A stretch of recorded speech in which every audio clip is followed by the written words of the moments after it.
Todos, eu sou a Solange e no livro eu apresento um capítulo onde eu fiz um exercício de verificar o desempenho das universidades por área. Isso surgiu por conta de, o Justin já estava comentando, essas dinâmicas que existem nos rankings globais, e a partir de uma percepção que eu tive por conta do doutorado mesmo, que o desempenho das universidades parecia ser melhor nos rankings por áreas do que nos rankings globais. E por que isso acontecia? E, a partir dessa percepção, também em 2017, 2016, 2017, percebi que estava acontecendo alguma coisa onde os principais rankings globais estavam expandindo os seus rankings por áreas. E me deu uma certa curiosidade de verificar o que está acontecendo aí. Porque essa competição, de certa forma, entre os rankings, porque passei a perceber que alguma coisa estava acontecendo naquelas áreas, a partir também da percepção que rankings globais são rankings de universidades, de instituições inteiras. Então, mesmo instituições, universidades, que têm um desempenho muito notável em algumas áreas do conhecimento, não conseguem ser visíveis para esses rankings globais. Então, ao avaliar por área, verificando a classificação das universidades por área, eu conseguia ver que algumas instituições que sequer apareciam nesses rankings globais estavam, muitas vezes, entre as 50, entre as 100 melhores do mundo em algumas áreas, como a Federal de Viçosa, a Universidade Federal do Rio de Janeiro, Rural do Rio de Janeiro e outras universidades. E por que isso acontecia? Então, fiz um exercício de dar uma olhada mais atenta como é que era essa dinâmica das áreas. E, ao buscar, tendo esse objetivo, eu percebi que está havendo uma competição muito grande no próprio campo dos rankings. Então, a gente fala entre competição, no caso das universidades, que se comparam e começam a competir, mas está havendo também uma competição no próprio campo de elaboração dos rankings. A partir dos rankings globais, esses rankings começaram a produzir outros sub-rankings ou subprodutos desse ranking principal. Então, você tem ranking na América Latina, você tem ranking por área, você tem uma série de rankings que são, na verdade, subprodutos, recortes desses rankings globais. Fui dar uma olhada nessa dinâmica e percebi que havia aí como que uma nova frente de batalha na produção dos rankings, que é um mercado já bastante saturado, é um mercado bem comercial, afinal, ranking é um bom negócio, né?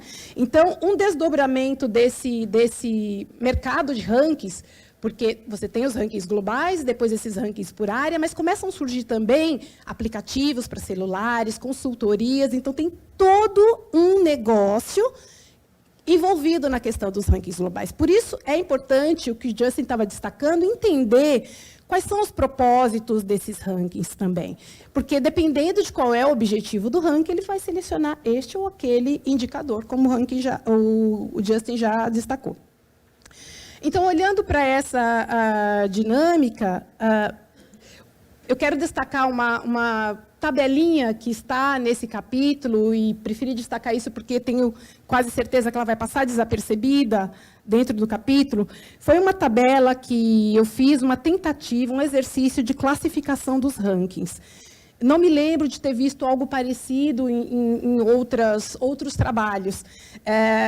É bastante simples, mas me tomou um certo tempo, e onde eu faço uma classificação dos rankings por tempo de existência, ou seja, quando eles surgiram, qual é o enfoque desse ranking, porque isso é importante saber, o que ele está medindo.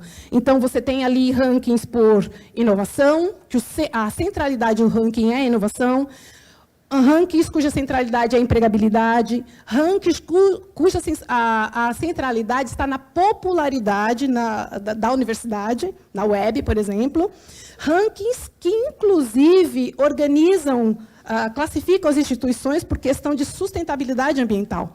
E, nesse levantamento, eu achei bastante curioso a diversidade de rankings, que vai ao encontro do que eu estava dizendo, que existe um mercado de rankings, uma diversidade enorme de rankings. Então, classificando esses rankings por enfoque, tempo de existência, tipologia, o método que eles empregam, se é método bibliométrico, se é um método híbrido, se é um método só centrado em pesquisa de opinião, se ele publica ou não uma tabela de classificação.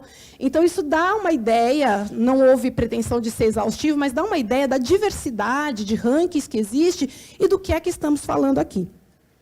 Ao longo do capítulo, eu mostro essas universidades que se destacam entre as 20, 50 e 100 melhores do mundo, brasileiras, que não aparecem nos rankings globais, que não conseguem ser captadas pelos radares dos rankings globais. E a minha proposta seria que os rankings não sejam evitar o uso exclusivo dos rankings globais.